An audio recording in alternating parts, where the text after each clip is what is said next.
Good evening. You're listening to the Hour of the Time. I'm William Cooper. Ladies and gentlemen, first right off the bat, everything that's been happening has just really been getting to me.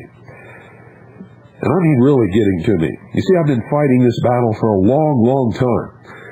And my family has suffered terribly because of what I do on behalf of freedom and liberty for all people. And so we've taken some pretty heavy hits. And then I see how easily they can still manipulate those great herds of sheeple out there, and it just almost breaks my heart.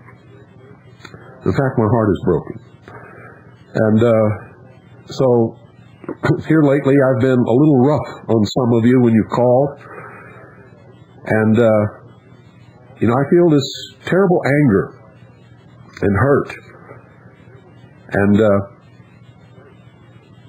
sometimes when you're a human being, like I am, I know a lot of you look at some of us as if we're beyond that. We're not. We're just people just like all of you. And sometimes this just gets to me, and if you're there, I strike out.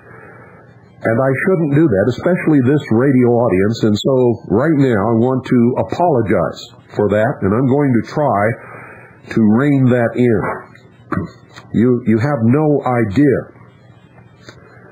all the things that we've been through and all the information that we see that points to just terrible happenings ahead. And so sometimes I get frustrated. And I don't mean to be mean-spirited or vicious with the callers to this broadcast. Sometimes it just happens. And so, again, I apologize. I'm going to try to rein that in. I do not want to take out my frustrations and my anger upon the good people who listen to this broadcast in order that they might become better informed so that they can help me fight this battle. It's like being, back in Vietnam, and instead of shooting the enemy, I turn around and shoot one of my own crew members, and I certainly don't want to do that. And no, I'm not saying this because anybody called. Nobody called and said a word. It's just that I personally feel bad about my own behavior on some of the broadcasts for the last couple of weeks. And that's what this is all about. Tonight, you're going to finish up the psychopolitics and go right into the series on Treason Documents. And there's going to be a lot of cites of document numbers and all kinds of things, ladies and gentlemen. So you absolutely must have pen and paper by your side or be prepared to order a studio copy of these tapes. Because this is the ammunition that you need. It's the proof, the absolute proof of what's been happening in this country, who's bringing it about, and how it's been done. And you see, we've always trusted the people we sent to Washington, D.C. We never believed they would be doing the things that they have been doing since before World War II. But mainly since World War II, they have intentionally, with malice aforethought, with treason as their goal, set about to destroy this country and create a one-world totalitarian socialist government that will eventually lead into world communism. So pay very, very close attention. Make sure that you take notes. Make sure that you write down the names and numbers of these documents and go get them so that you can prove it to yourself and to your neighbors. Don't rely upon me to be telling you the truth. That's how we got in this situation. Remember, listen to everyone, read everything, believe absolutely nothing unless you can prove it in your own research, and that includes everything that comes out of my mouth too. Your mother's mouth, your father's mouth, your preacher's mouth, your bishop's mouth, your minister's mouth, your teacher's mouth, especially your teachers and college professors' mouth. They're the ones who are dumbing down this country and teaching our children to be good little Marxist slaves in the New World Order. So, here it comes. Pay very close attention, please.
Many people, ladies and gentlemen, believe that this country's powerful elite have long used the divide and conquer ploy to polarize Americans along racial, ethnic, and religious lines.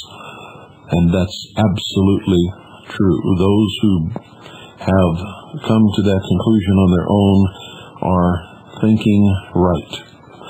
The race baiters on both sides, ladies and gentlemen, have done such a skillful job of pitting blacks and whites against each other, and blacks against Jews, and Jews against everybody, and American Indians against the world for so very long that it's newsworthy, not to mention gratifying, when they occasionally shoot themselves in the foot, as they have done on many occasions when they have called me a white supremacist. A white supremacist. It is absolutely amazing that they don't even do their homework, because as soon as someone comes to investigate for themselves and they catch a glimpse of my wife, they burst out in laughter, because they have really been caught with their pants down on many, in fact, most occasions. You see, I'm part Native American. I couldn't be a white supremacist if I wanted to be. And that's not all, folks. I'm married to a Chinese woman who is the most beautiful, most wonderful woman in the whole wide world, bar none. And my children, my two daughters, Pooh and little Allison, are part Native American, Chinese, English, Scotch, and Irish. As my wife says, they're all mixed up. Jesse Jackson in the Los Angeles Times called me a white supremacist. An article on the front page of the New York Times called me a white supremacist.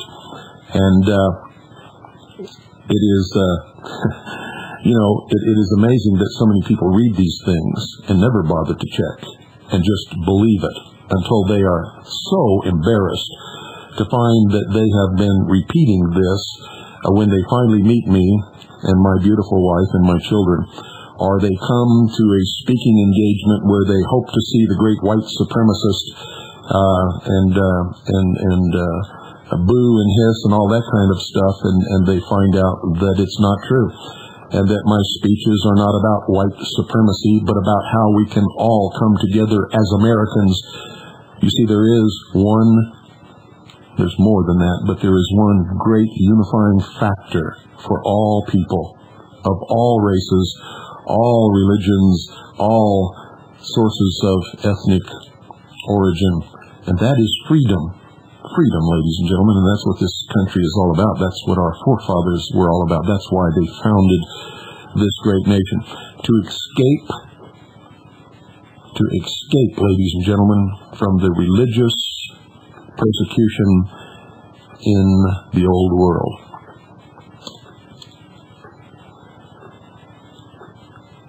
Now, I'm not the only one that they have done this to, and that they have thoroughly been embarrassed because they have. They've done it to many other people. You might recall that in the fall of 1994, the vanguard of the politically correct army descended on Mr. Ray Southwell, one of the leaders in what was then called the Northern Michigan Regional Militia. Southwell had been attacked by leftist radical Morris Dees. We call him Dees the Sleaze because he's a child molester. He's a liar. He is a very promiscuous person. He's also a homosexual. And his Southern Poverty Law Center has been heavily funded by the Communist Party of the United States of America. And Morris Dees claimed that he had met with a white supremacist in Tennessee. And he was talking about Ray Southwell. This is a charge that Southwell vigorously denied and proved to be false. Nevertheless, the Southern Poverty Law Center and its fellow hate crime hustlers and groups like the Anti-Defamation League and the Center for Democratic Renewal attempted to paint Ray Southwell as a racist. And from that central canard began a smear campaign against the broader militia movement. Yet, Southwell, ladies and gentlemen, behaves like a very confused racist indeed. It seems that he has spent many a weekend as a guest in the home of a black man named Clifford Brookins, who happens to be the founder of the Detroit Constitutional Militia. Southwell is a registered nurse, and he commutes down from northern Michigan to work in an inner-city Detroit hospital during the week. Now, this is not the most likely venue for a seething racist, ladies and gentlemen, because most of the patients in this hospital are inner-city blacks. Brookins, a 48-year-old building contractor, a black man, told Relevance magazine, the source of this information, Ray used to come down and spend the night here since he was being blackballed from his nursing job up north. When we asked Brookins about the discrepancy in Southwell's earlier media persona, he defended Southwell, stating, "No, I know Ray is not racist, but psychopolitics experts at the Southern Poverty Law Center and their sympathizers in the major communist news networks media used the phony charges against Southwell as a powerful wedge to drive between the budding militia movement and the American public. Divide and conquer remains one of the most effective tools to keep the sheeple in their place. Nevertheless, the media scorched truth policy has backfired in yet another instance. Brookins told Relevance that he didn't know much about the militia movement until he saw it being excoriated in the press. That's how I got involved. When the media started attacking the militia, they said these people don't like what the government is doing. I said, hey, I want to be a part of that. These people are on the right track. He added, quote, black people have been saying that for years, and now that certain whites are being targeted by the government, they're finally starting to wake up, end quote.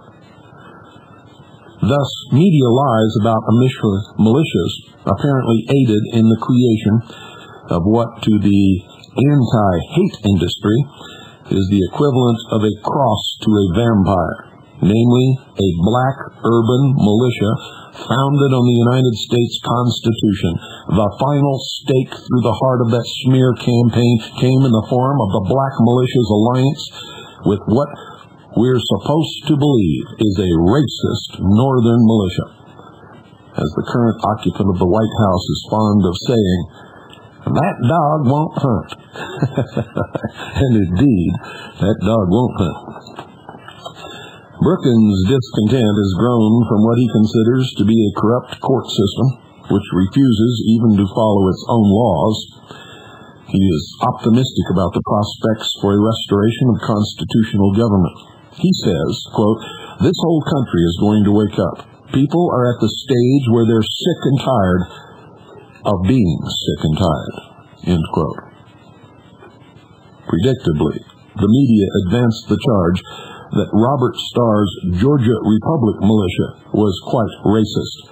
However, J.J. Johnson, leader of the Ohio militia, who is black, told Relevance, quote, "Well, Robert Starr has made a battle flag of the Republic of Georgia that has the colors of all the races of the country to show that all the races are welcome. There is also a black in his unit, and he happens to be a personal friend of mine," end quote. Still, the psycho-political linkage of militias with racist continues. The CBS News magazine's 60 Minutes, in a May 20th interview with the author of the racist anti-Semitic novel, The Turner Diaries, repeatedly referred to it as the militiaman's Bible. What a mistake that is. You see, 60 Minutes once again shows its intolerance, not only for Christian sensibilities, but for the facts. For their information, the Bible of many militiamen who are Christians is the Bible. The Bible for many militiamen who are Jews is, of course, the Torah. The Bible for many militiamen who are Native Americans is their verbal history passed down by word of mouth for hundreds and thousands of years, and so on and so forth. There are even militiamen of Far Eastern heritage who carry the Bhagavad Gita to militia meetings. Ladies and gentlemen, you see, America is not about any of this crap that they're trying to shove down your throats. America is about freedom. And anyone who doesn't understand that is not an American, never could be. Anyone who only wants to hear what they say is not an American. Anyone who can tolerate only their church is not an American. Anyone who can tolerate only their race is not an American. America is about freedom. Freedom and more freedom. As much freedom as we can possibly stand and still be responsible for our actions. The government was created, ladies and gentlemen, for our mutual benefit and protection. The government was given limited powers. All of the other powers were granted to the states and to the people. In fact, all powers not specifically granted to the federal government nor prohibited to the states or to the people are vested with the states and to the people. That's the way this country works. And built into the Constitution for the United States and the Bill of Rights were certain provisions to protect the Creator-endowed rights which our founding fathers believed that all people are born with. All people, even though this is the only nation where they really get to have them and practice them. But for how much longer, ladies and gentlemen? For many of them are already gone. Most of you already know that.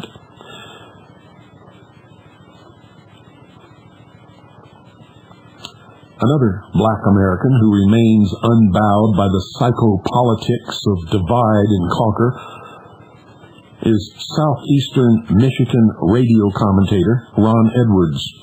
In the late 80s, Edwards was the news anchor for WWJ Radio. He recalls being chastised for referring to the Nicaraguan Contras as freedom fighters during a regular news broadcast.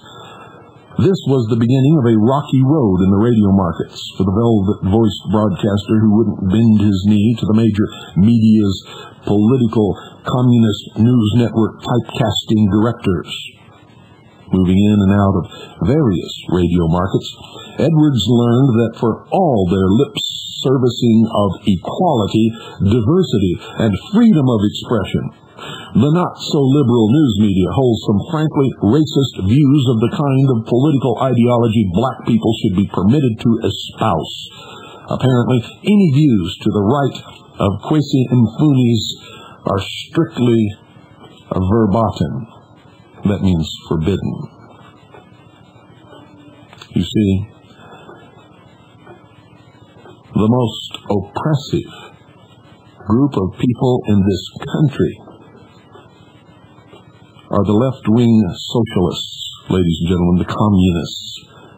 If you really want to know the truth, they're the real Nazis.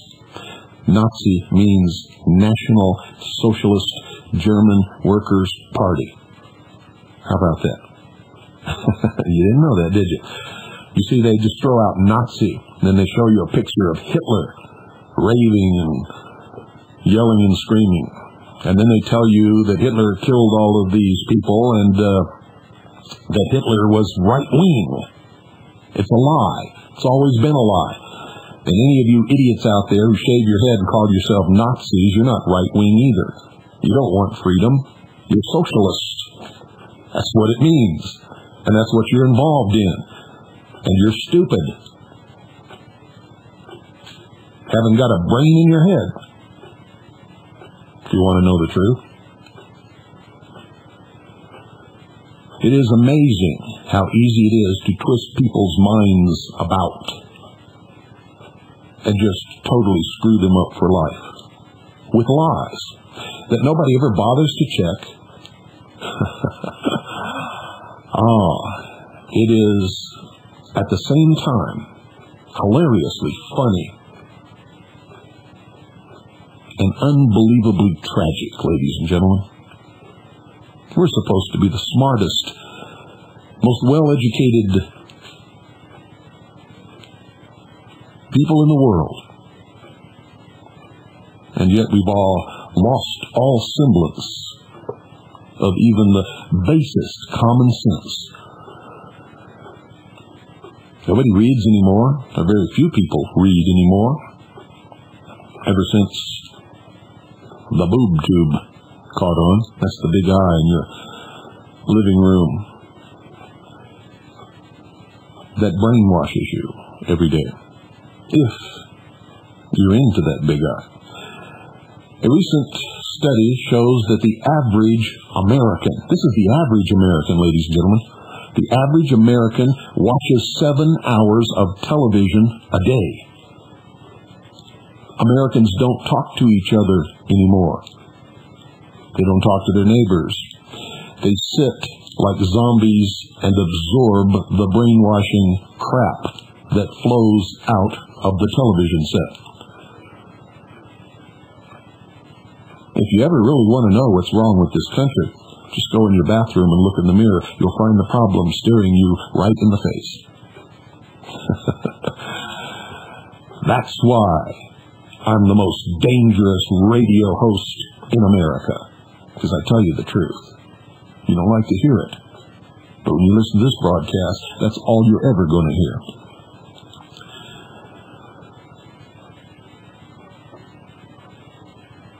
Don't go away. I'll be right back, ladies and gentlemen, after this pause.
In 1994, in a radio commentary on nominally conservative white-owned WMUZ, Edwards attacked what he called the Negro Thought Police for their evisceration of the Michigan Chronicle, a black-owned publication which transgressed the racial authority by supporting John Engler for governor.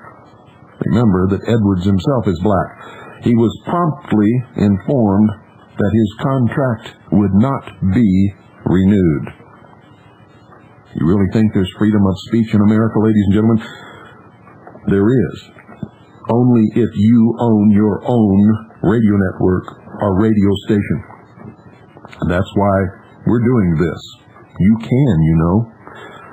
You can purchase a satellite receiving system, a low-power FM transmitter. It's only $129.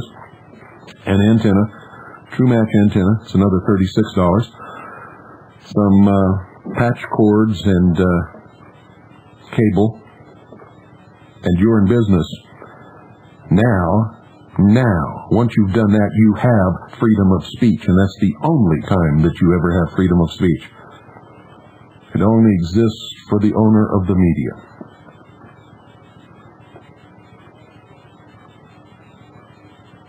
See, all this guy did was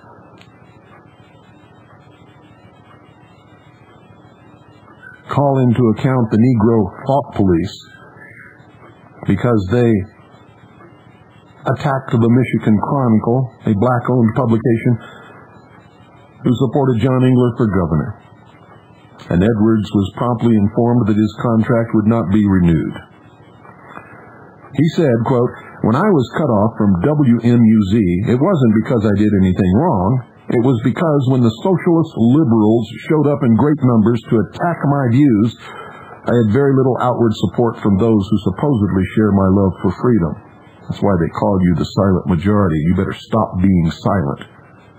You better start screaming from the rooftops. Your voice had better start being heard." Edwards laments, quote, "The media does not want you to know that there are a number of blacks like myself who have a square root knowledge of what is right with America and what is wrong with America. They want blacks to only focus on the negatives, even when they say they're being positive," end quote.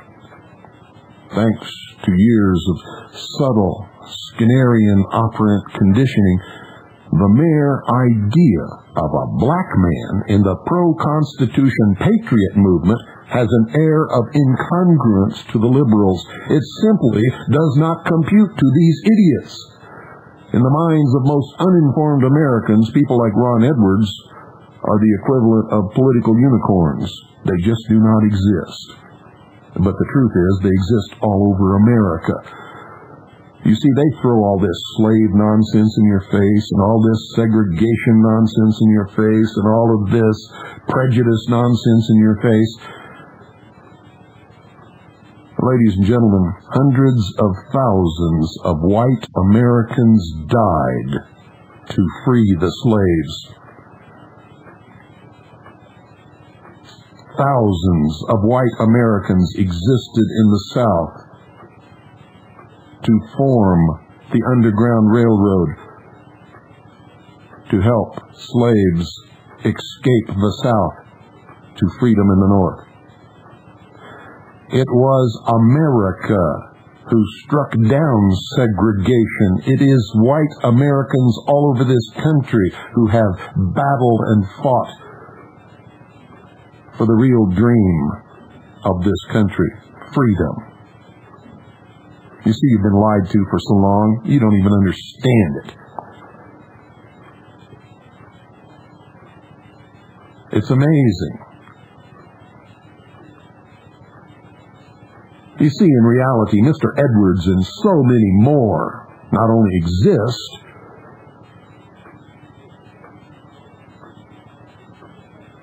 but in Edwards' case, he is an active contributor to the independent press, writing a column for the Unreported News, a popular biweekly news digest from Lansing, Michigan, while his Edwards Notebook radio spots are heard daily on WPON AM 1460 in West Bloomfield, Michigan. The veteran commentator sums up the broader national situation thusly, quote, I see us all, blacks, whites, whomever, going down in the good ship America with a hole in the bottom because of the government school system. There has been such a dumbing down that on a talk show once I was accused of aiding and abetting racism because I spoke of lowering taxes. The same goes for getting rid of government set-asides and the welfare system because people have been so brainwashed into thinking that it's been a help when it's been a hindrance. The ball and chain that is keeping them from walking freely down the road to success, end quote. Edwards is no dummy. He's an American. Edwards' strategy for success against the fascio-socialist onslaught, quote, a three-pronged approach, properly educating the younger generation, since the philosophy taught today is the one which will guide the nation in the future. Number two, we must adopt an honest money system and unshackle us from the graduated income tax. One of the planks of the Communist Manifesto. The IRS and the Federal Reserve System and its control of the money supply. Thirdly, we have to make sure that we don't eliminate one more iota of the Second Amendment's protections. Without that, everything else will fall like dominoes. We must by all means take the United Nations and drop kick it into Europe or some banana republic and eliminate our payments to it. Finally, the traditional family must make a comeback in this country. If not, America is finished, done, over with, since historically a nation is only as strong as its families, end quote. That, ladies and gentlemen, from a black American, not an Afro-American, a black American.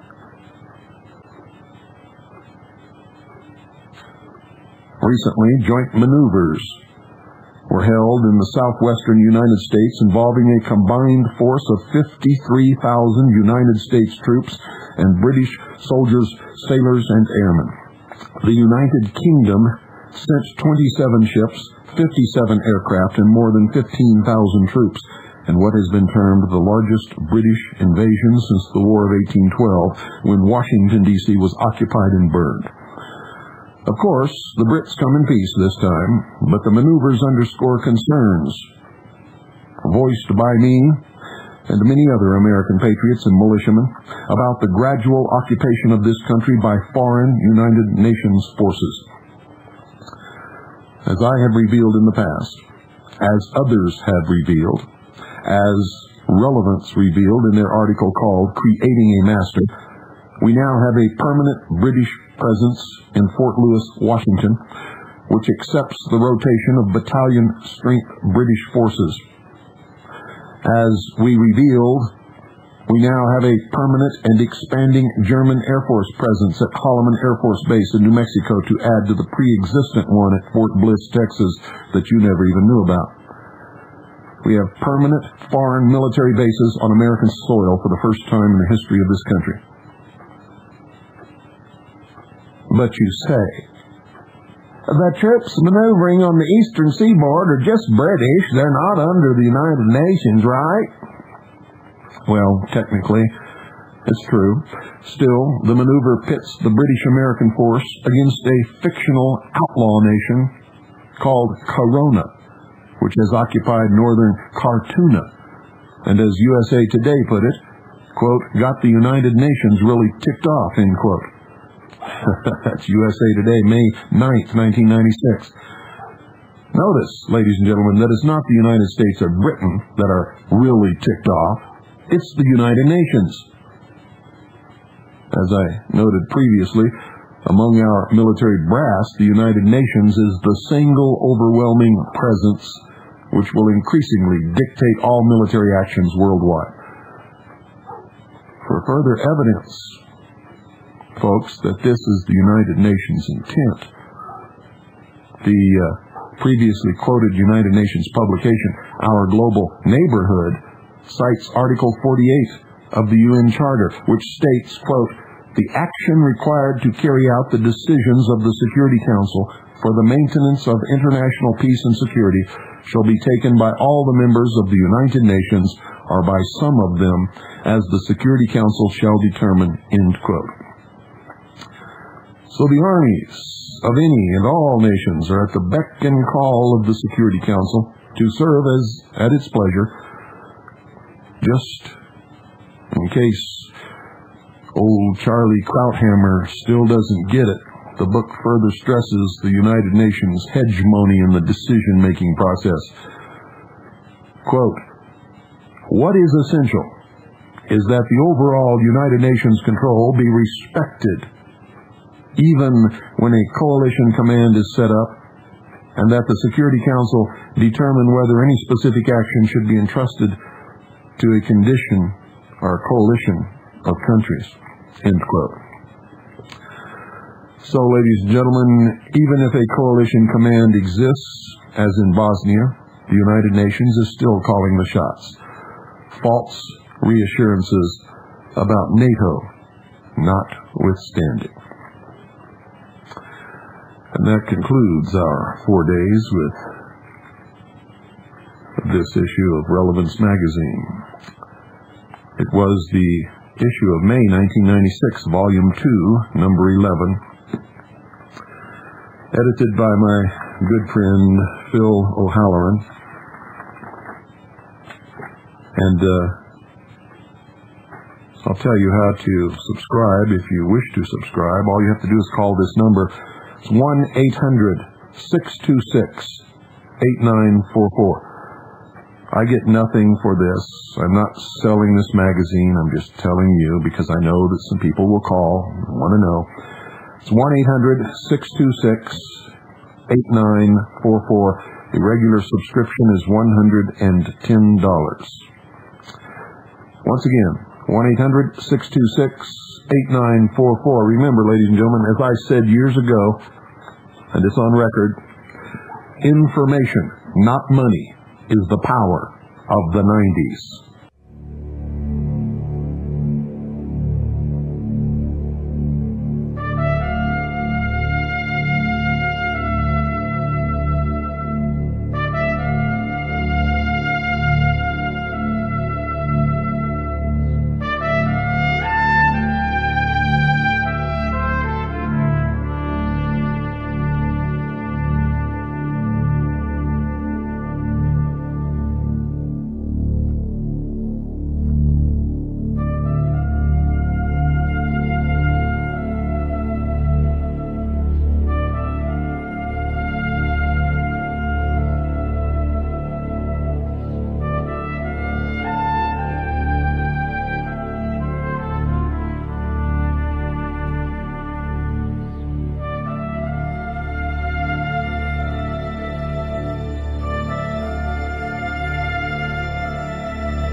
Ladies and gentlemen, I have in front of me the results of many years of research on my part, and many months of research, and in some cases a couple of years of research of some of our best CAGI members, some of our best researchers. A great deal of credit goes to Mr. Paul Kitzman, one of our very best researchers. And I could probably say, judging by the work that he has done to deliver this information into my hands, probably makes him one of the foremost researchers existing upon the face of this earth.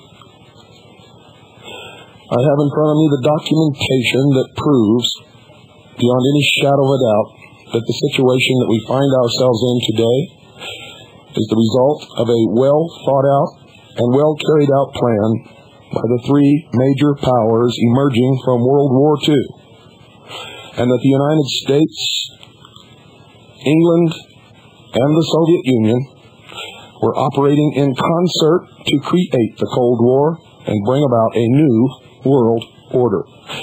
There is no conjecture. This is not guesswork. It is documented. And for those of you bringing this about who fear that this will get into the hands of the people of the United States of America and of the world, coming out here to get it won't help you. For as we always do with sensitive documents, we have made 100 copies and placed it into the hands of 100 of our best intelligence operatives around the world. There is no way that you will stop this information from being carried to the American people and the people of the world. It is too late for you. It is what will convict you. Beginning tonight, I'm going to read every page of this all the way through until it's finished, and it's going to take a long time. We're in the process of publishing the entire documentation of the treason of almost every single politician who has occupied any office in the federal government of the United States of America since World War II. So, folks, make sure you have your pad of paper and your pen or pencil by your side. You're going to hear information tonight and in the following programs until we have relayed every single piece of this information to the world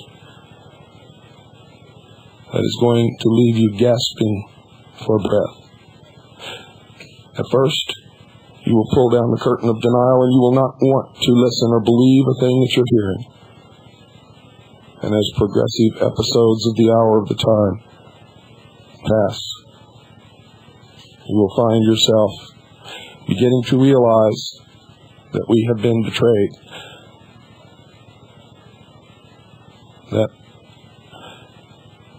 Senator Joseph McCarthy was right. Ladies and gentlemen, he just didn't know what to call them. Don't go away. I'll be right back.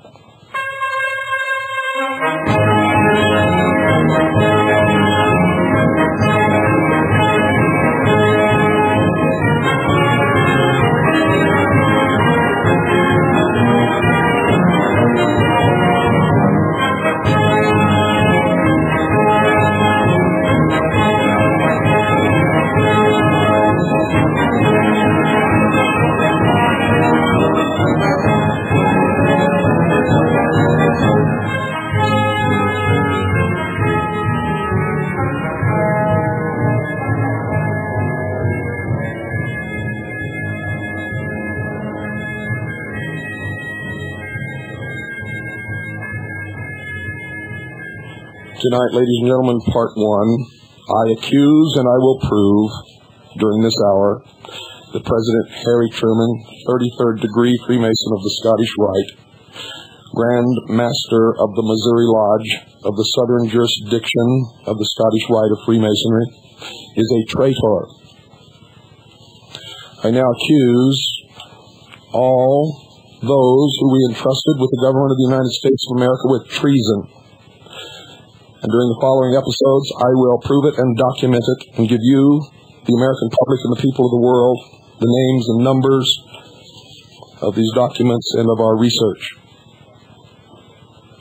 I here now declare to the United States government and to the world that in view of this evidence I have piled before me, I will no longer support the New World Order. I will not support the treasonous government of the United States of America, which has subverted the Constitution of the United States of America, as has in fact relegated it to the trash can. We have the documents to prove that also. We have the confession of Congress, in both the House and the Senate, in the Congressional record, that the United Nations Charter has superseded the Constitution of the United States of America. Tonight I read to you verbatim, with nothing edited, nothing left out, and nothing skipped, from a publication entitled Our Foreign Policy. It is the Department of State publication 3972. General Foreign Policy Series 26, released September 1950, Division of Publications, Office of Public Affairs. The author of this document is Harry Truman. To my fellow Americans, at a time when the duties of citizenship fall heavily on thousands of young Americans, there is a duty that all of us can and should impose on ourselves. To be well informed about the problems that face our country, to weigh the facts, to understand the issues, and to form our own opinions and judgments. This is not an easy undertaking, but it is necessary if we Americans as a people are to exert our full influence for peace and freedom and justice. The following brief survey of American aims and policies was prepared at my suggestion. I think it is sometimes useful to sum up and set down as simply and clearly as possible what we are after in our relations with other governments and their peoples. It is not possible, of course, to tell the whole story of American foreign relations in these few pages. But if the part of the story that is told here contributes something to your understanding, if it leads you to other sources of information, and if it helps you to form sound judgment, then it will have served its purpose. Our foreign policy, its roots. There is no longer any real distinction between domestic and foreign affairs. Practically everything we do, the way we tax and spend our national income, the way we run our public and private business, the way we settle the differences among ourselves and with other nations, what we say in our newspapers, over the air, and on public platforms, our attitudes toward each other and toward other peoples, all these things affect not only our security and well-being at home, but also our influence abroad. All these things go into the making of the character, the personality, and the reputation of the United States. Out of all these things grow the foreign policies of the United States. Policies are an expression of the national interests. That is the way of saying that our policies reflect what we are and what we want. During the 175 years since we became a nation, our national interests have changed in some ways, but their general character has remained constant. Here are some of the values that have persisted all through our history. We are an independent nation, and we want to keep our independence. We attach the highest importance to individual freedom, and we mean to keep our freedom. We are a peaceful people, and we want to get rid of wars and the threat of wars. We have a comparatively high standard of living. We want to raise the standard so that everyone in the United States will eventually have a chance to earn a decent and secure living. We are a friendly people. We have no traditional enemies, and we want to be on good terms with every other people. These are the things on which Americans, with all their different points of view, are most likely to agree. It is the job of the government, as the agent of the people, to promote these national interests. The federal government, as the agent of the people, continually has hard choices to make. It is the job of the government, as the agent of all the people, to try to harmonize group and sectional interests on the one hand with national interests on the other. There has never been a time in our history when we could go about the business of promoting our national interests free from the threat of destructive forces. Some of these forces are inside the country. They stem from groups that oppose the national interests. Some Americans have a view of life that conflicts with the basic propositions on which our democracy was founded. Some try to profit at the expense of the freedom or well-being of others. Some hostile forces have been outside our country. A great deal more needs to be done. Succeeding chapters will discuss what has been done and what needs to be done in concrete terms. The policy of creating situations of strength happens to be the best response to the problem of Soviet expansion, but it is much more than that. It is part of a broad new policy that grew out of the experience of the American people in the Second World War.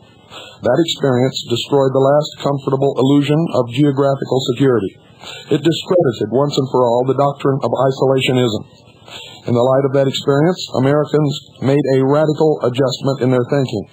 They came gradually to realize and to accept the fact that far-off events could affect their safety and well-being. A crop failure in India, a famine or flood in China, an election in Finland, a murder in Bosnia, all kinds of events and trends, good or bad, might eventually come to roost on the American housetop. Americans, they knew at last, live and will continue to live in an exposed position. Having made that radical adjustment in their thinking, the American people began to consider in earnest this problem: how to make their exposed position comfortable and safe for their free society. To that end, they began to plan and build an international community in which people could live in peace under the protection of law.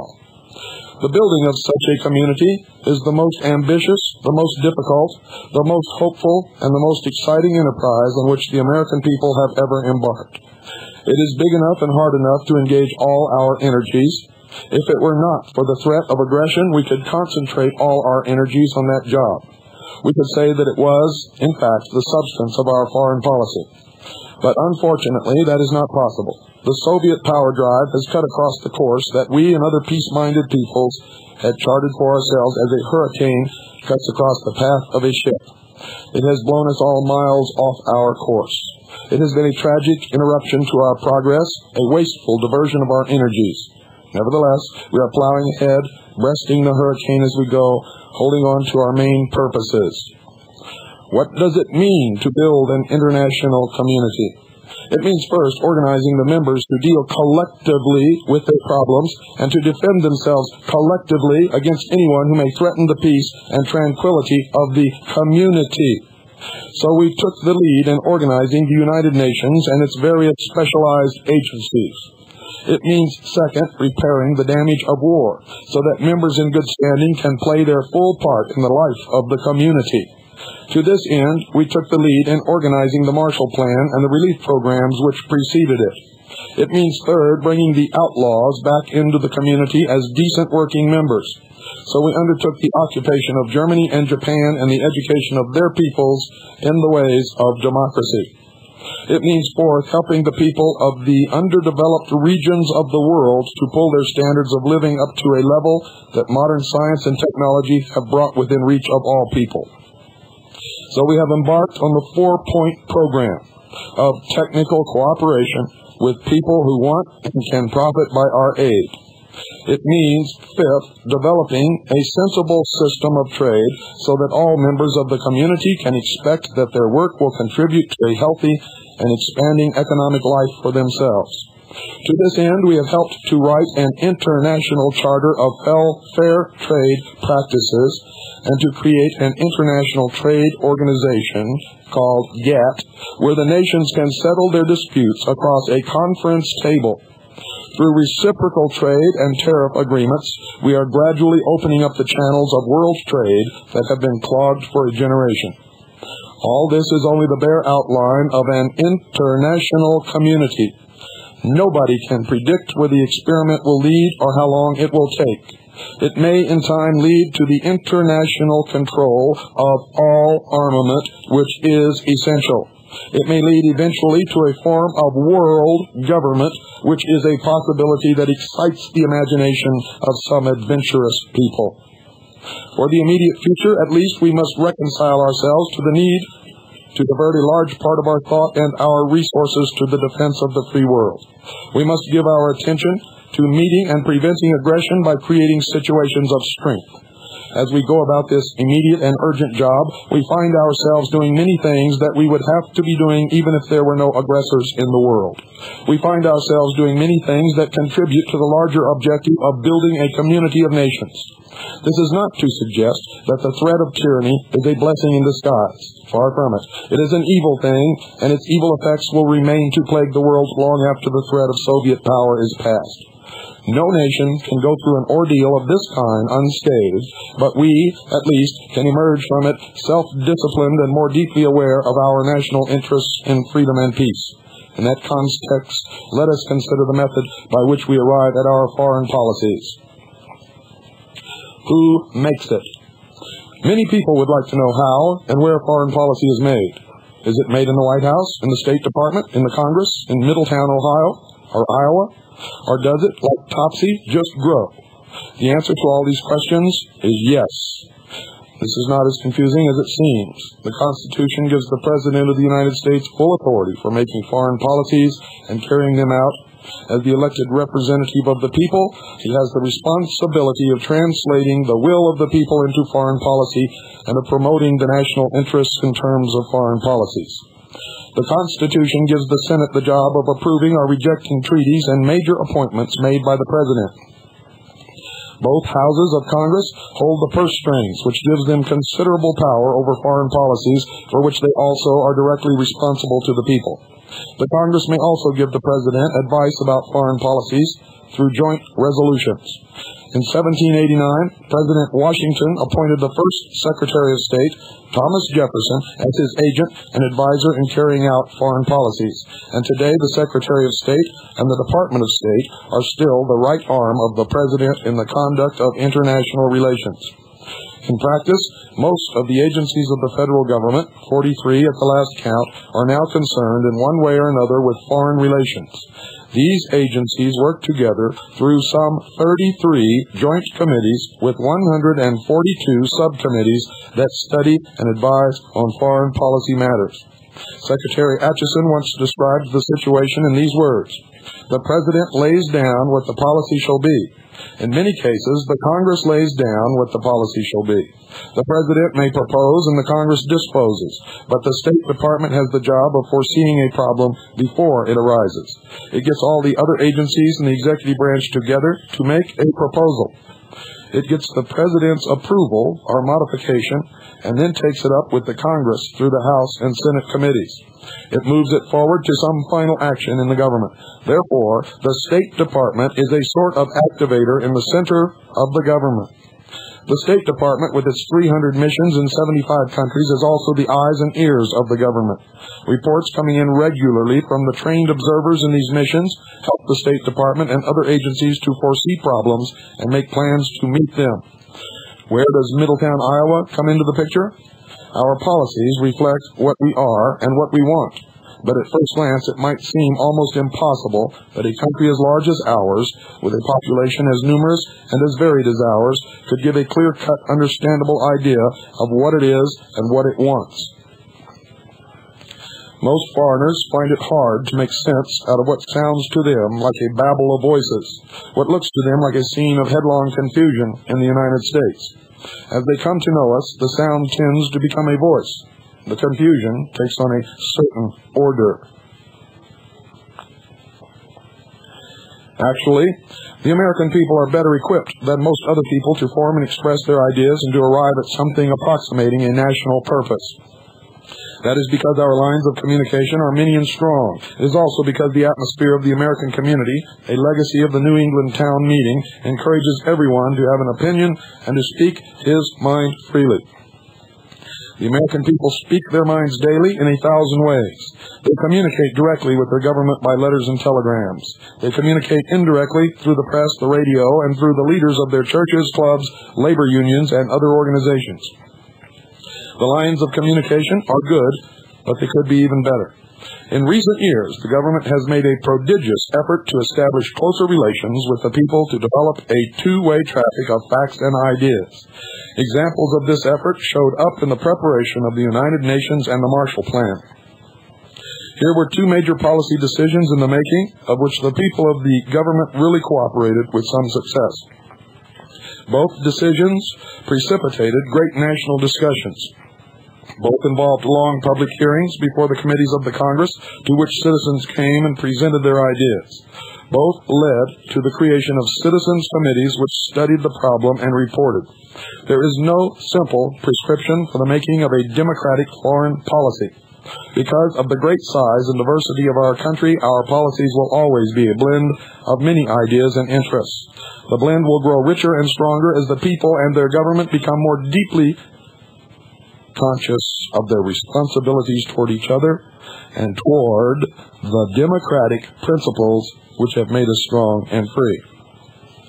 That's the end of that chapter, folks, and I want to bring a few things to your attention. I wrote about this in my book and was severely criticized, and everybody is hailing Harry Truman as a hero now. And you can see, important to know and agree on what we are after. This chapter will explore the needs of American security and take a look at what we are doing to meet them. We talk about American security, realizing that there is no definition of the word security that would satisfy all nations. Each people looks out on the world from its own window and therefore calculates the need of its own security from its own point of view. Like democracy, the word security has been used and misused for many purposes to justify a variety of national policies. Terrible crimes have been committed in its name. Hitler annexed Austria and Czechoslovakia and invaded Poland in the name of German security. Stalin forged a ring of satellite puppets claiming that the Soviet Union needs friendly neighbors to be safe from invasion. After the experience of 2 German invasions, France built a Maginot Line and manned it with a large standing army. Both Hitler and Stalin wanted, in the name of security, to divide the world into 2 spheres of influence. Let's draw a line, they said. On our side of the line, we'll do as we like, and on your side of the line, you can have complete freedom of action. There are, in fact, some people who still believe that kind of settlement would contribute to American security. The American idea of security has little or nothing in common with any of these traditional uses of power. We find it fantastic to think, as Hitler apparently thought, that invasion and conquest can enhance the security of any nation, including the conqueror. The desire of the Russian people, the victims of Hitler's invasion for friendly neighbors, is not hard to understand. But the Soviet system of puppet satellites, built around a master nation, offers little hope of security to anyone, least of all the people who live under that system. We made a costly escape via Pearl Harbor from our own brand of Maginot Line mentality, the belief that 2 broad oceans could save us from foreign wars. Most Americans now know that the modern world offers no complete immunity from accident, disaster, and the mistakes of human beings. We are aware also that security is not the same thing as superior military power or the possession of a super weapon. Finally, we have never been interested in the suggestion that a world divided into spheres of influence offers us security. We find that suggestion impractical, unrealistic, and morally indefensible. And don't go away. I'll be right back.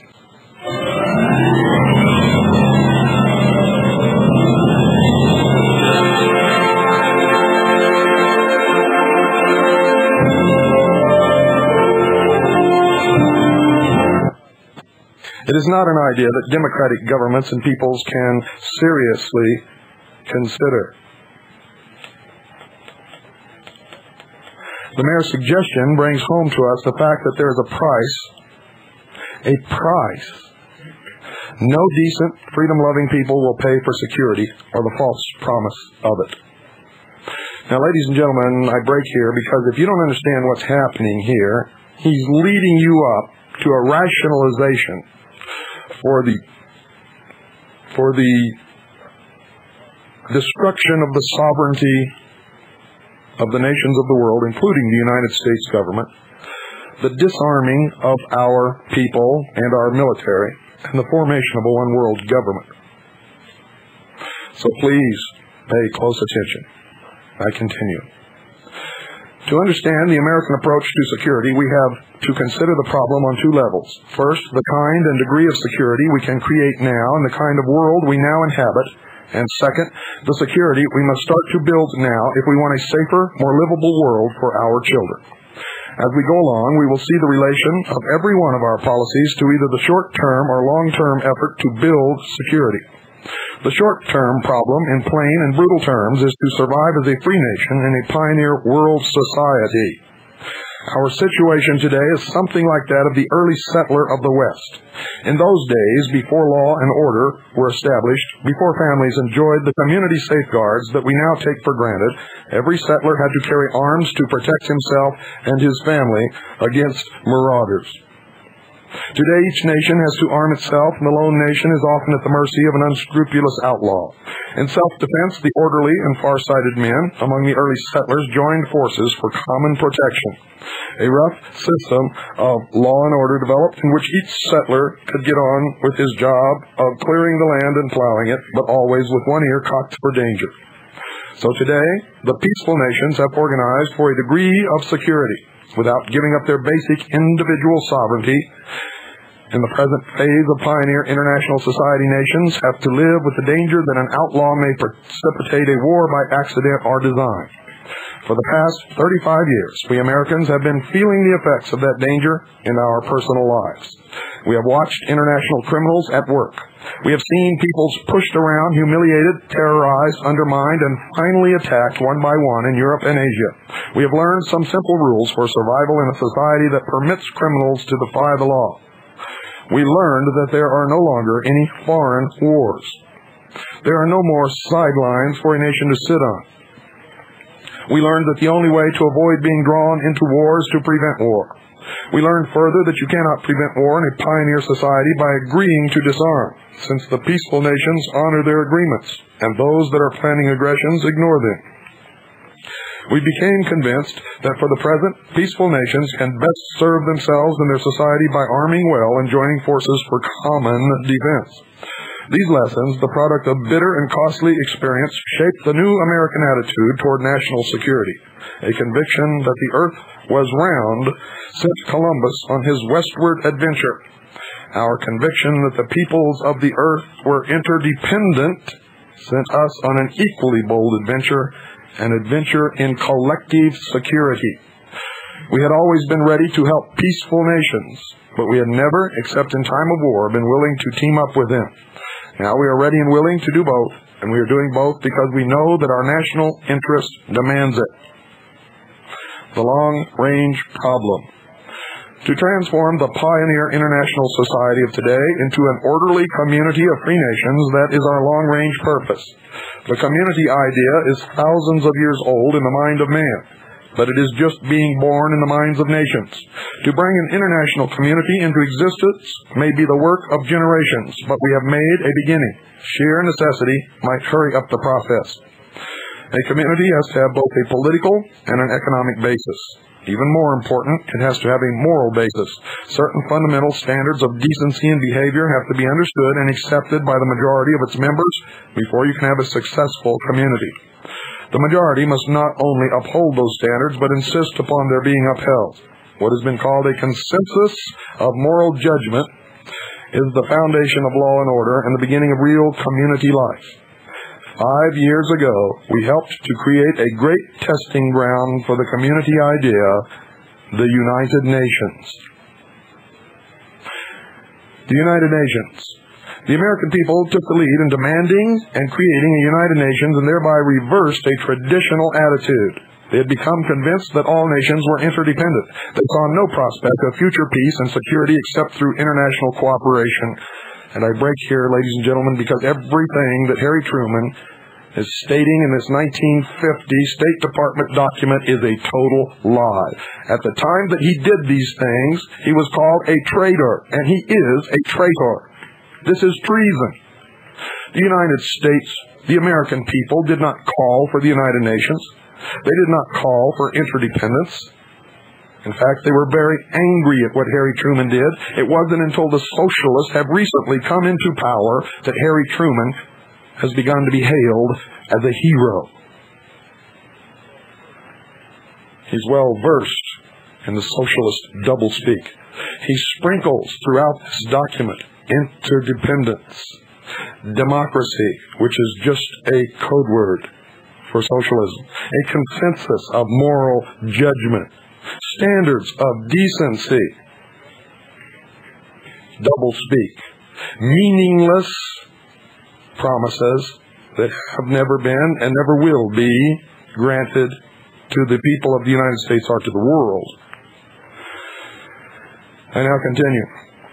Security was uppermost in the minds of those who wrote the Charter of the United Nations. To save succeeding generations from the scourge of war was the universal hope of the 51 peoples represented at the San Francisco Conference. All of them were engaged in a terrible war, and they centered their hopes for peace in a United Nations. Because the world is not at peace, because the threat of war is still very much with us, the United Nations is blamed for not doing its job of maintaining the peace and security of its members. The 5-year record of the United Nations shows that it can discourage aggression. It can promote peaceful relations, but its power to prevent war and impose peace is still seriously limited. And here comes the part, folks, where we're to give up our sovereignty. I continue. The United Nations has no lawmaking powers. It has no enforcement powers. The Charter did not contemplate an international police force, but it did provide that the Security Council should have military forces in the form of national contingents at its disposal. All United Nations members said the charter were to contribute contingents by agreement with the Security Council. Air power was to be ready to go into immediate action against an aggressor on instruction from the Council. These provisions of the charter were not carried out because the Soviet Union blocked every attempt to get agreement on the size, composition, and location of the forces. The story of the United Nations plan for effective control of atomic energy and its rejection by the Soviet bloc will be told in a later section. Against this background of failure to arm the Security Council and failure to control the most deadly of all weapons, it is not surprising that the United Nations has made no real progress toward regulating other kinds of military weapons and forces known as conventional armaments. In other words, folks, what you have in your closets. Continuing, these failures to carry out the provisions of the Charter have handicapped the work of the Security Council and damaged the prestige of the United Nations. But far more damaging to the United Nations has been the open, repeated violation of the letter and spirit of the Charter by one of its most powerful members, the Soviet Union. Every nation that signed the Charter promised solemnly to refrain from the threat or use of force against the territorial integrity or political independence of any state. With that pledge ringing in its ears, the United Nations has watched more than 500 million free people lose their political independence through the threat or use of force. Poland, Hungary, Bulgaria, Romania, Albania, Eastern Germany, and finally Czechoslovakia became puppet police states. The same Soviet purpose is at work in China. He fails to tell you, ladies and gentlemen, but the United States was instrumental in allowing the Soviet Union to do those things.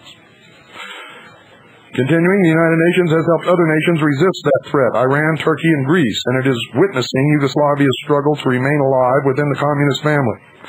Finally, the United Nations stood by while the Soviet Union shook off its charter obligations and walked out of almost every United Nations meeting because it could not impose its will to seat communist China.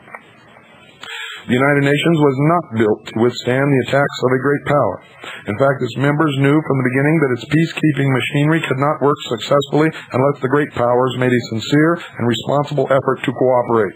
Yet the United Nations survived, and in surviving has shown that what power it has lies in the very consensus of moral judgment, which is the basis of a community.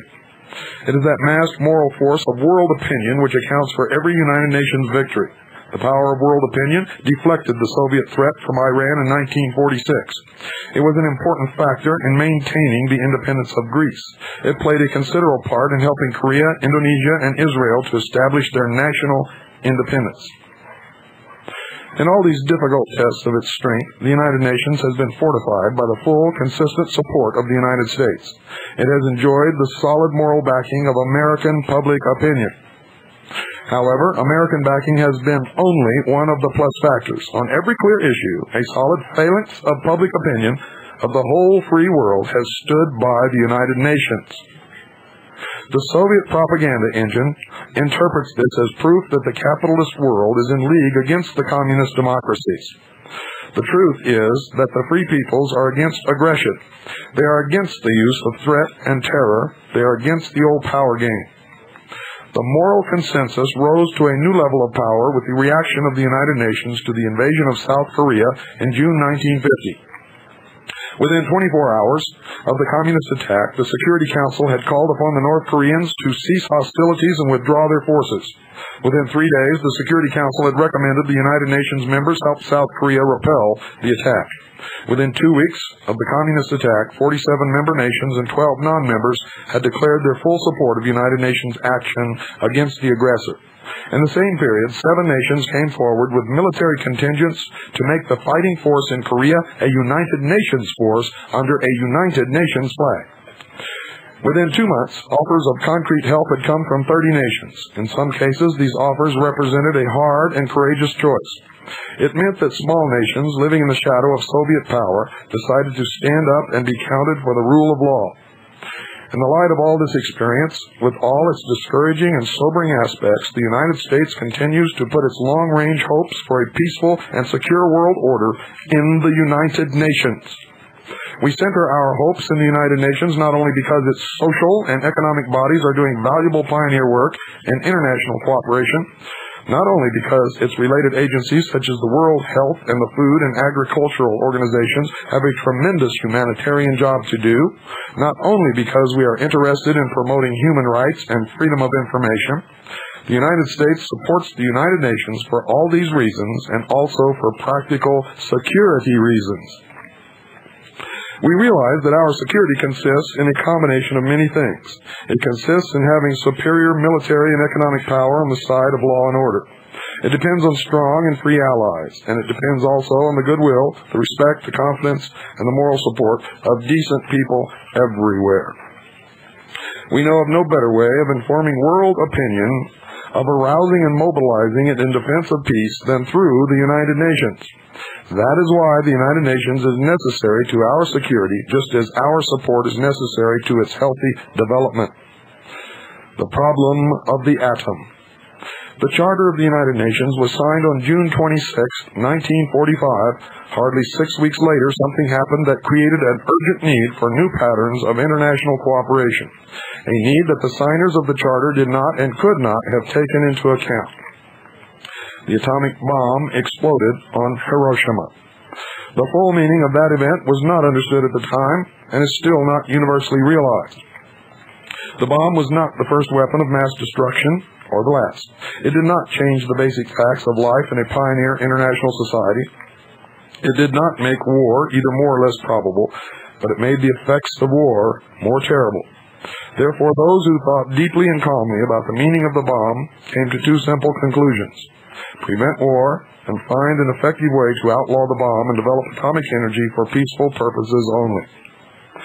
Ever since 1945, American policy has proceeded from these two conclusions. Actual documents, ladies and gentlemen, indicate that the atomic bomb was used only to make warfare more terrible and then create a cry from the peoples of the world for world government and control. And that's the real truth of the matter.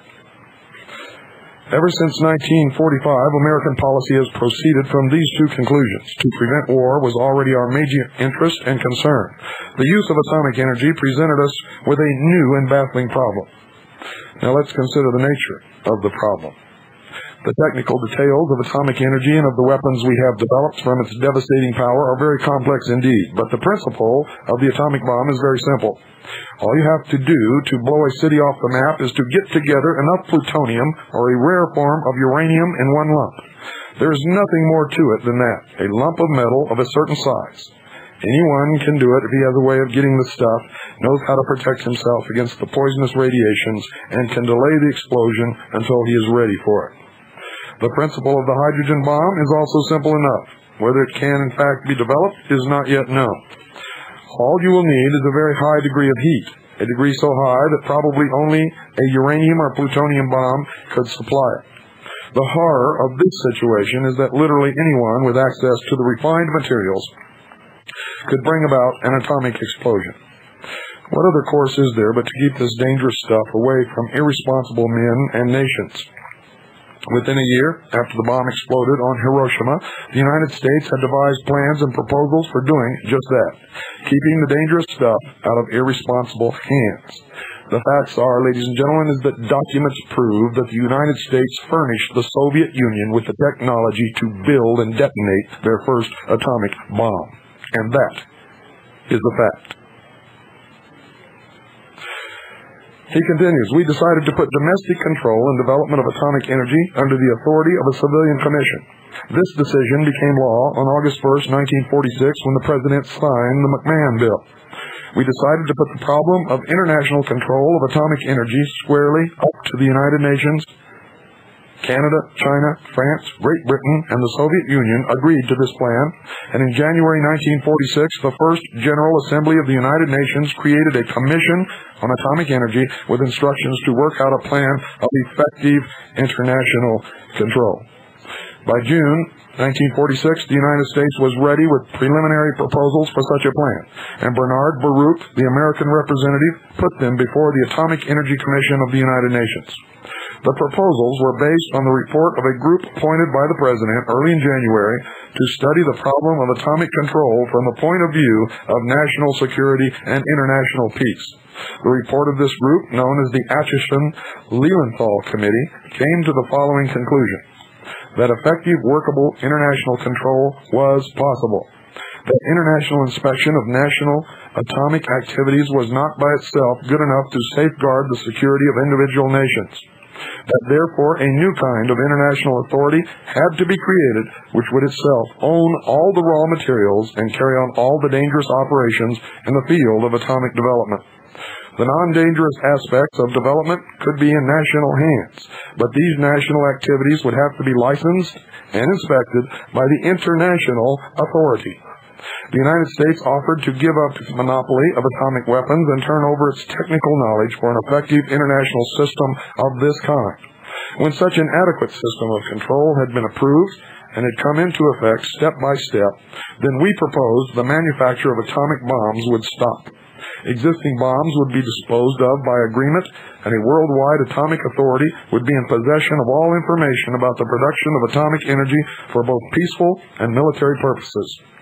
These are the main provisions of the United Nations plan, which was approved by an overwhelming vote of the General Assembly in 1948. It is an honest plan aimed at genuine control and promising a high degree of security to all nations. No other method has yet been found that offers genuine control or security. This plan has been rejected and fought by the Soviet Union and its satellites. The Soviet Union stands on its record.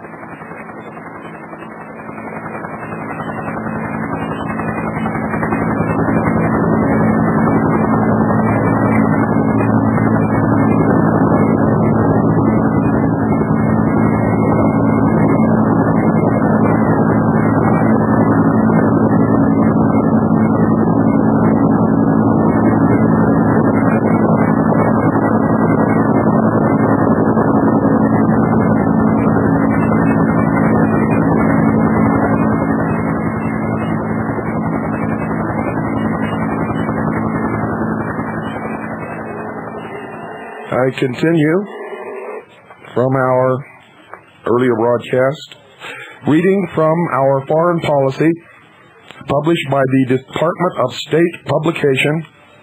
It is numbered 3972. It is the Department of State publication 3972. You'll notice, ladies and gentlemen, that they started jamming tonight after I began broadcasting this information.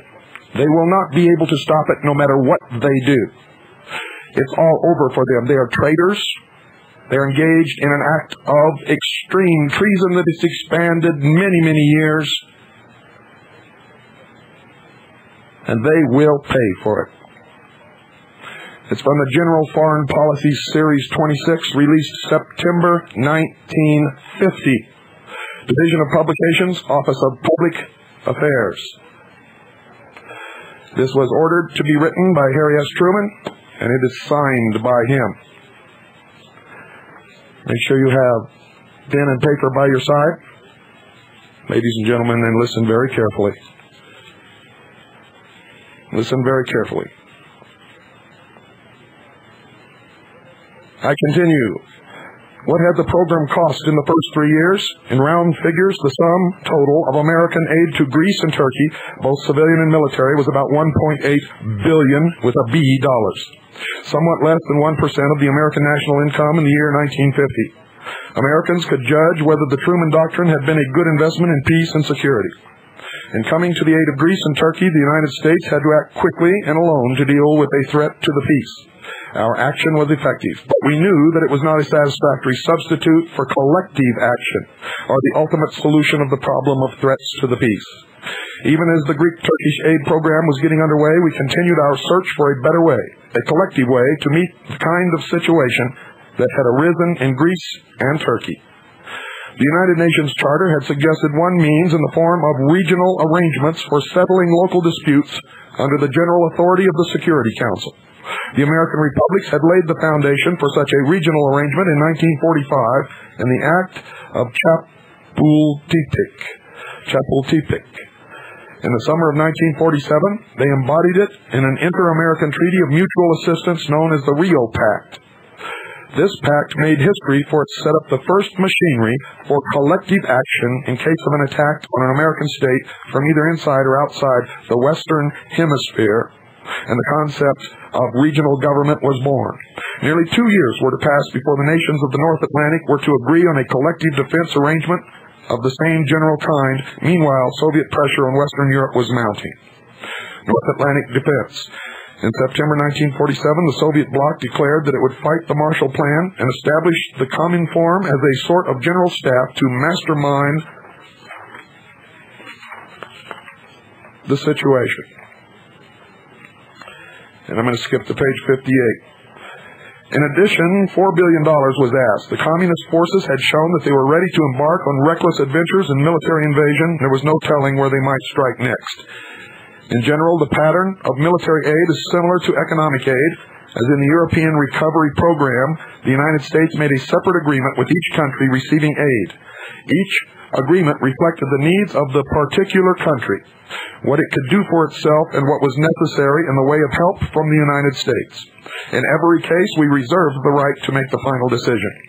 Following the economic aid pattern, military assistance is based on a coordinated European plan. Part of our aid is in the form of finished weapons. Some of it consists in raw materials, which can be manufactured by the receiving countries. The Mutual Defense Assistance Program is designed to supply a major missing component for successful defense of the North Atlantic community. Moreover, successful defense does not contemplate the liberation of Europe after conquest and occupation by an aggressor. No one, least of all the European people, would consider that a successful defense. The collective strength of the North Atlantic community is designed to protect every member of that community from invasion. We are now engaged in a prodigious cooperative effort to build that kind of defense. The defense establishment is a major support of the President's foreign policy. In our democratic system, military power backs up but does not shape our policies. The responsibility for maintaining adequate military forces is put by law in the hands of the Secretary of Defense. But in practice, it is often the Congress that shapes our defense by granting or denying the money to pay for it and by limiting its appropriations to certain specific purposes. Since the war, our commitments abroad in the troubled state of the world have made it necessary for us to support the largest defense force and the largest military budget in our peacetime history. One of our commitments is to occupy Germany and Japan until satisfactory peace treaties can be made. Another is to man the bases we would need in time of war and to maintain the lines of communication with our men overseas.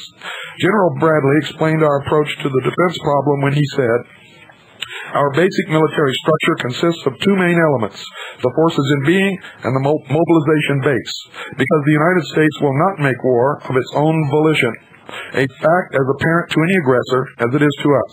Our forces in being are maintained at a strength which can prevent disaster in the event we are attacked, and which can strike a retaliatory blow that will be strong enough to slow down the aggressor while we mobilize. It would be economically foolhardy and politically inconsistent for us to maintain forces in being sufficient to win a major war. Our mobilization base must provide the educational, training, and logistical facilities that will assure us of a quick expansion of the armed forces in order that we can eventually bring the full might of this nation in conjunction with allied nations to bear upon the enemy." In June 1950, not quite 4 months after General Bradley had spoken these words, communist forces invaded South Korea, an act of raw, unprovoked aggression. Under the authority of the Security Council, American armed forces went into action from their nearest bases in Japan, more than 100 miles away. American military forces in being prevented the disaster of a quick communist victory in South Korea. They were able, in the face of appalling difficulties, to strike a retaliatory blow, and although greatly outnumbered, to slow down the aggressor while we mobilized. Meanwhile, our mobilization base was providing a quick expansion of our armed forces. On July 19th, the President proposed an immediate expansion of our military establishment. In a message to the Congress, he said, quote, "The fact that communist forces have invaded Korea is a warning that there may be similar acts of aggression in other parts of the world. The free nations must be on their guard more than ever before against this kind of sneak attack." The President's program involved the drafting of new manpower, the calling up of reserves. It involved doubling the defense budget so that by June 1951, we would be spending at the rate of $30 billion with a B dollars a year. It meant raising at least $5 billion with a B dollars more in taxes. The President asked the Congress for authority to impose a system of allocations and priorities so as to direct the flow of commodities into military production. Thus, the leading Democratic member of the United Nations showed that it could move rapidly and smoothly into a new situation requiring police action under the United Nations Charter. For the American people, and particularly for the men in the field of battle, it was a hard and bitter experience. Once again, we would have to be on the alert for a reckless and ruthless aggressor. But the national defense was doing its immediate job of checking the aggressor. Toward Economic Well-Being, Chapter 3. The policies of the United States reveal a growing recognition of the worldwide economic forces that affect our peace and security. In recent years, we have become more conscious and more firmly convinced of the fact that poverty, besides being an evil in itself, has evil consequences for all peace-loving peoples. Poverty, we have learned, is the breeding ground for totalitarian governments which entrench themselves by police-state methods, and police states are apt to be irresponsible and reckless members of the international community. Boy, what a bunch of BS. Poverty, with all its evil byproducts, is the problem that two-thirds of the world's people live with today. Yet the industrial and scientific advances of the past 100 years have put the solution of this problem into the realm of the possible. It can now be attacked with rational hope of success, and we Americans must lead the attack if we are to build a decent and secure life for ourselves. You see, folks, even back then, our government was in control of socialists. Harry Truman was a 33rd degree Freemason of the Scottish Rite, and in fact was the Grand Master of the Grand Lodge of Missouri of the Scottish Rite of Freemasonry of the Southern Jurisdiction. The measures the United States government has taken and is taking to stimulate world production and trade, to help raise standards of living abroad with the aid of technical skills and capital, and to promote cooperation among nations for these purposes are what we call our economic foreign policy. Obviously, that policy has broad political as well as economic goals. The first United Nations agencies to get underway were aimed primarily at economic cooperation. The Food and Agricultural Organization, the International Bank, the Monetary Fund, and the United Nations Relief and Rehabilitation Administration, which began its great work of relief and reconstruction among the newly liberated peoples even before the war had been won. The United States, as the only great power physically untouched by war, has had to take the initiative both in and outside the United Nations. The war expanded and strengthened our capacity to produce. In spite of wartime dislocations, the American people emerged from their ordeal better housed, better fed, and clothed, more healthy and vigorous than they had ever been in their history. In 1945, a prosperous, strong, and healthy United States looked out on a world in poverty and chaos. The situation we saw had been aggravated but not caused by war. The years between the two world wars were years of depression and bitter economic warfare among nations, including our own. More bullshit. The economic depression was caused by the recall of reserves from the banks by the Federal Reserve in the United States of America and spread to the rest of the world. Socialists know how to lie better than anybody on the face of this earth, ladies and gentlemen. In those years, Europe was able to balance its trading accounts only with the help of its foreign investments, and because the world prices of the raw materials on which its existence depended were abnormally and unhealthily low. Already in those years, the systems of empire which had contributed so much to Europe's wealth and to the flow of world trade were beginning to shift uneasily on their foundations. The impoverished people of Asia were already in ferment, and so the problem of the post-war world of 1945, with its hungry and homeless and jobless millions, was not so much to restore an old economic order as to create and build a new and better system which would offer a more decent livelihood and a more secure future to the people of the world. The design of this new and better international economy has now begun to take shape. Its outlines can be seen in the foreign economic policies of the United States. These policies have three broad purposes. First, to help rebuild the great European workshop on more modern lines. Second, to help create new workshops, new sources of wealth in the underdeveloped areas of the world. And third, to open up the channels of world trade so that the fruits of production can be more widely distributed and enjoyed. They call that a redistribution of wealth, folks. And their so-called foreign policies, the foreign economic policies of the United States, wherever they were implemented, resulted in a communist takeover in every instance. European reconstruction. 18 months before the war ended in Europe, plans for reconstruction were already underway. In November 1943, 44 nations joined in establishing UNRWA, the United Nations Relief and Rehabilitation Administration. UNRWA's mission was to go with the Allied armies into liberated areas, help to relieve hunger, curb disease, revive agricultural and industry, and restore transportation power and communications. Between 1944 and 1947, the United States financed about 70% of UNRWA's work. In addition, we furnished direct aid to our European allies through a series of relief programs known as interim aid. By 1947, post-war European aid had already cost the United States $11 billion, and the entire Eastern Bloc had fallen to communism. That was my comment, folks. I continue. American food and materials had prevented starvation and staved off revolution in Europe, but they had not produced genuine recovery or the prospect of it. Because our aid had been granted piecemeal, it had made no dent on the jungle of European trade barriers. It had not gone hand in hand with necessary tax, land, and currency reforms. Each European nation was struggling to recover within its own economic straitjacket. Moreover, continuous communist agitation weakened the European governments and discouraged reforms.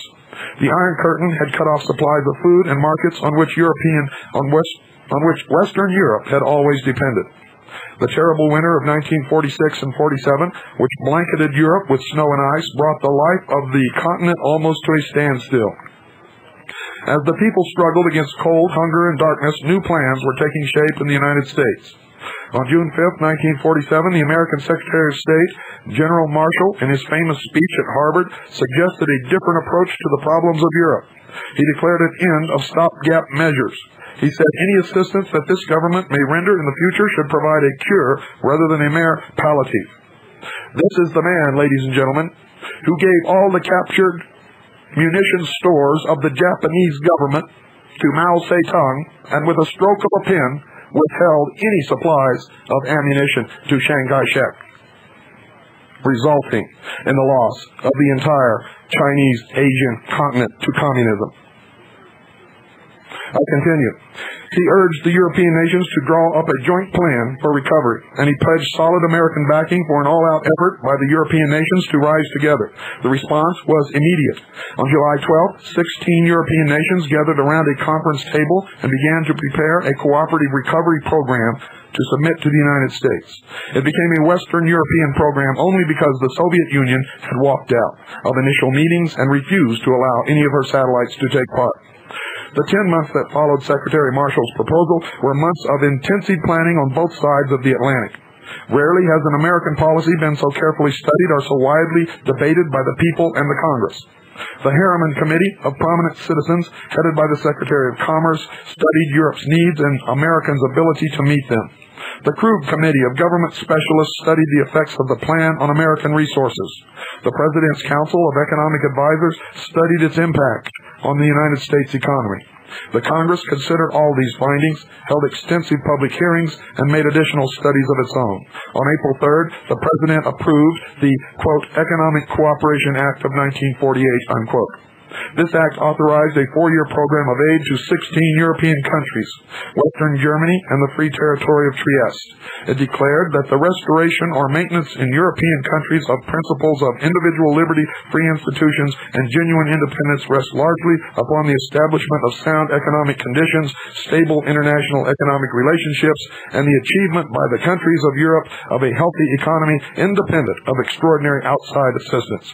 It called for a European recovery plan. Based upon a strong production effort, the expansion of foreign trade, the creation and maintenance of internal financial stability, and the development of economic cooperation, including all possible steps to establish and maintain equitable rates of exchange and to bring about the progressive elimination of trade barriers.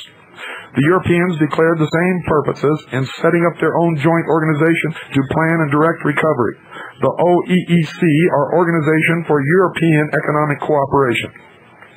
In the first 2 years of their recovery program, the people of Europe faced many difficulties and achieved what General Marshall called a near miracle of work and production. Agricultural production came back to the pre-war level. Industrial production rose to 1/5 above that level. But statistics tell only part of the story. Family life, community life returned to something like normal.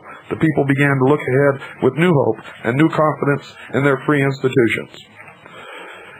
But destruction of their cities and farms was perhaps the least of the problems the Europeans had to face.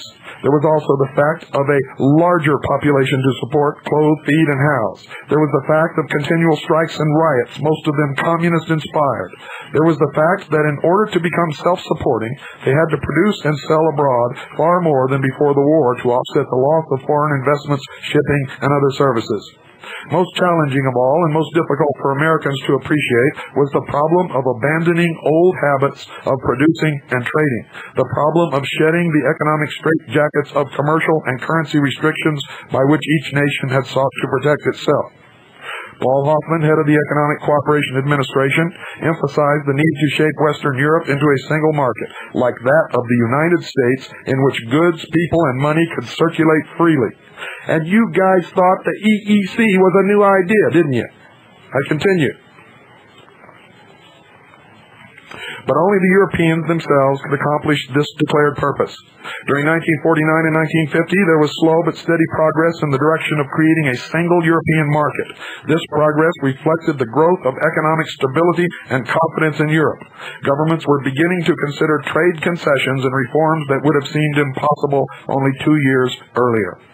The OEEC called on its members to abolish of their own accord as many of their quantitative import restrictions, quotas, as possible.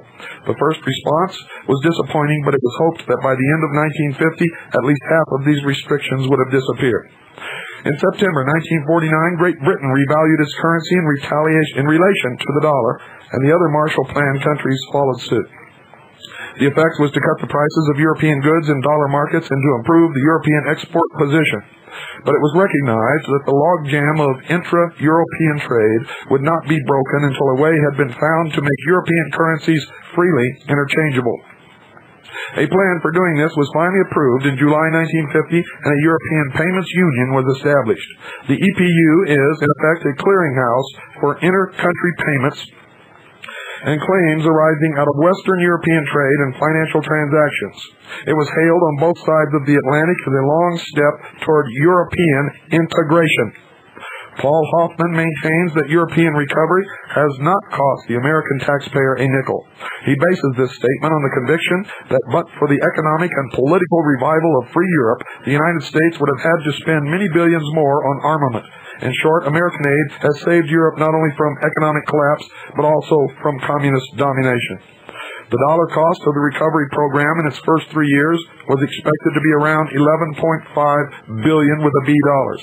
The return on this investment is in terms of a strong free Western Europe, physically and psychologically prepared to assume a large share of the burden of its own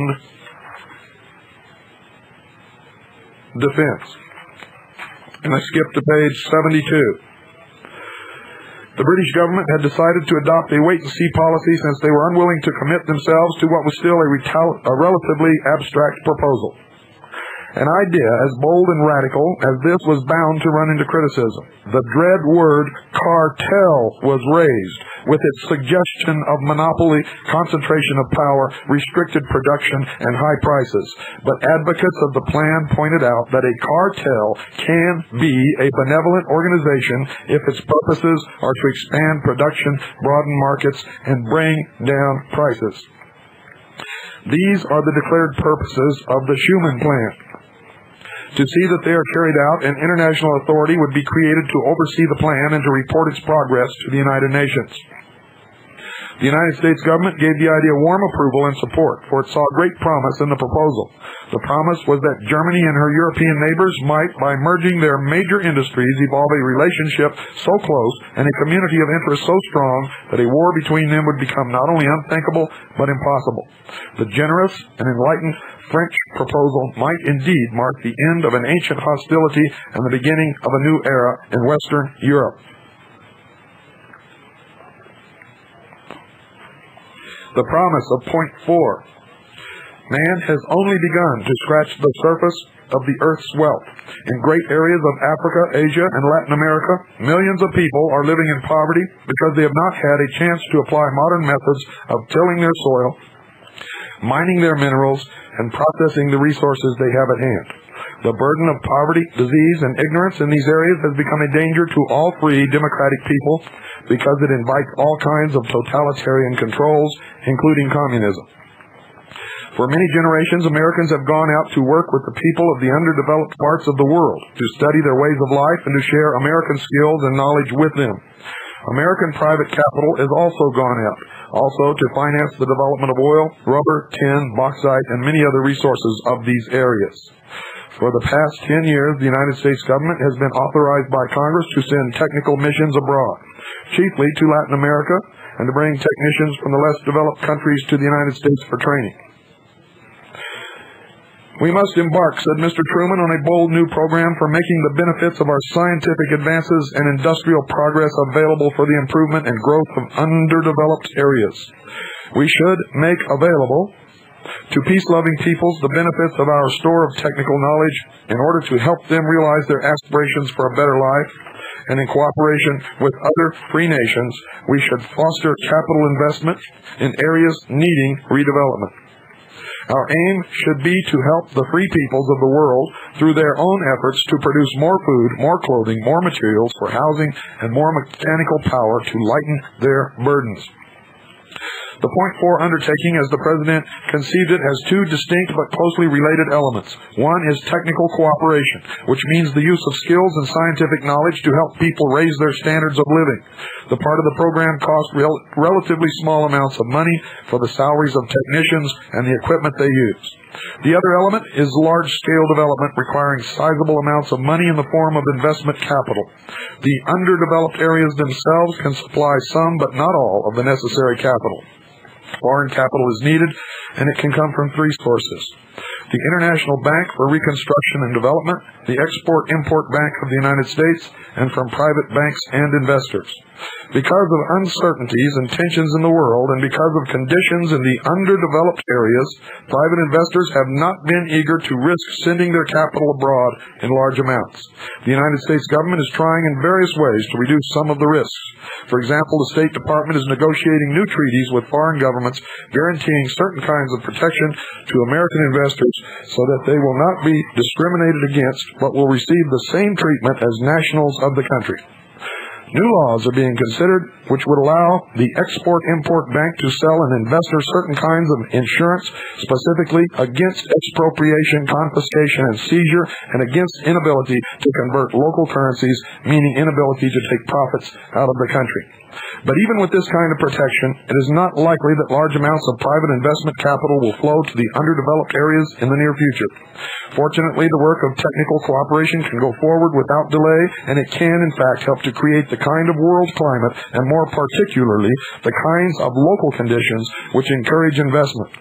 For experience shows that certain basic services like public health, sanitation, literacy, good communications, and good public administration are usually the necessary forerunners of large-scale development projects. These are among the services that the Technical Cooperation Program helps to create or improve. Congress put its approval on the program in April 1950 and gave the State Department the job of directing the work of technical cooperation. Many agencies of the government and many private organizations are already carrying on this kind of work. Under the new program, the work will be broader and more closely coordinated so that it can become in time a major national effort. For the first year's budget, the Congress appropriated $34.5 million. That's $34.5 million. Roughly a third of this budget is pledged to the support of a United Nations technical cooperation program. Americans have never claimed a monopoly of technical skills. Our experts are, in fact, quick to recognize the preeminence of other nations in certain fields. For example, the Norwegians in the science of fishery, the British in some aspects of tropical medicine, the specialized agencies of the United Nations, such as the Food and Agricultural Organization and the World Health Organization, are in a position to draw on the skills of many nations as well as their financial support. At a special meeting of the United Nations in June 1950, 50 nations pledged $20 million for the first year of the United Nations program. Some of the pledges came from nations on the receiving end of technical aid. Technical cooperation is not something to which you can apply a set of rules, but certain basic principles can and should guide the work. One of these is the principle of self-help.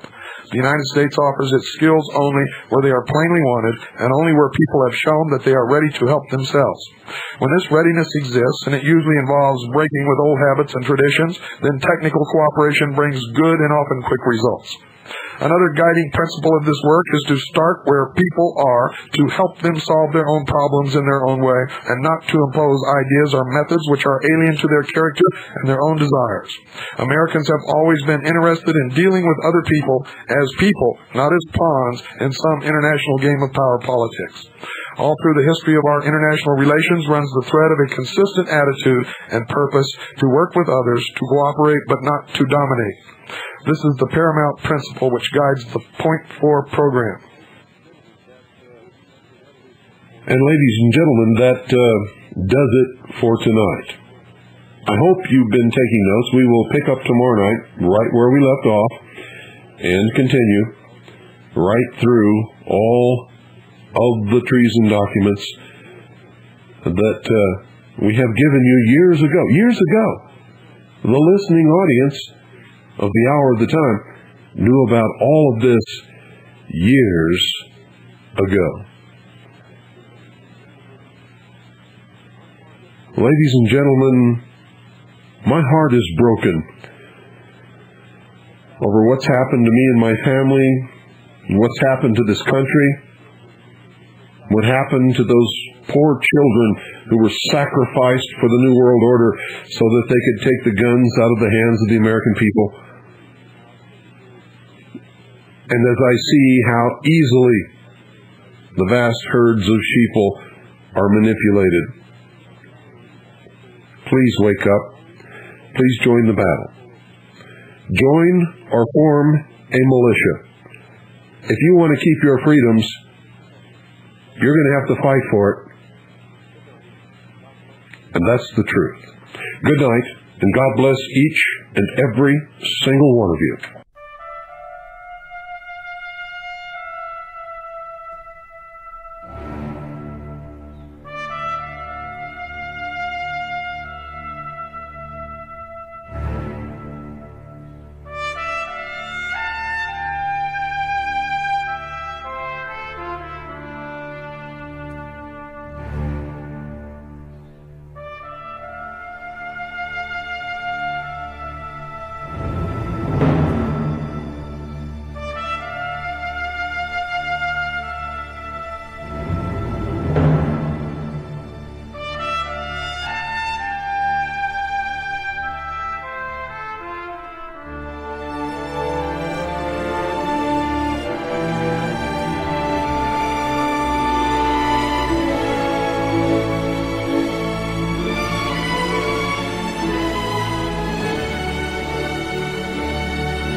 You're listening to 101.1 FM Eager, classic radio, like you always wished it could be. 101.1 FM is your community service, nonprofit radio station.